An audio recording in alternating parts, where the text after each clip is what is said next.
Bonjour et bienvenue dans cette Minute Retail de la troisième semaine de l'année.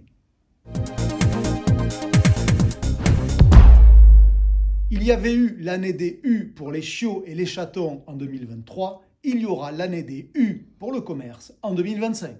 Car on peut l'affirmer sans grand risque d'être démenti, le bilan 2025 de Coopérative U sera évidemment positif. Le ralliement du bourguignon Chiver, arraché à Auchan, et du Suisse Migros pour ces 3 magasins français va faire mécaniquement grossir le volume d'affaires des U d'environ 1 milliard d'euros. Sans compter, et à bas bruit, la reprise de magasins ex-casino, ce qui représente en part de marché un gain théorique de 0,7 à 0,8 points et pourrait permettre aux U d'atteindre 13% en fin d'année, confirmant alors une marche en avant jusqu'à présent lente mais régulière depuis 15 ans.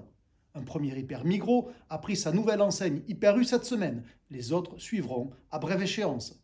Pour Chiver, les transformations sont prévues à partir de mars, le chantier est d'ampleur. Le nouvel allié de Coopérative U exploite 13 hyper et une centaine de supermarchés. Et le défi est double. D'abord, en termes d'actifs, tous les magasins n'ont pas le niveau de leur nouvelle enseigne. Ensuite et surtout, va se poser la question des prix.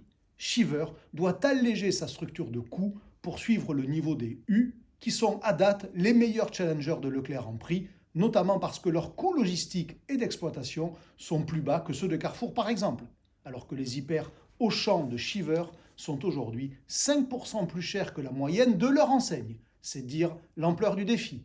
Mais ce que Coopérative U pourrait perdre en cohérence prix au sein du réseau sera largement compensé par l'effet de parc. Un effet de parc qui est au cœur des négociations en cours avec les industriels, car les U ont clairement des arguments à faire valoir pour obtenir des améliorateurs de conditions d'achat. Au même titre que Carrefour avec Cora ou Intermarché avec Casino, ils offrent une croissance automatique des volumes à leurs fournisseurs.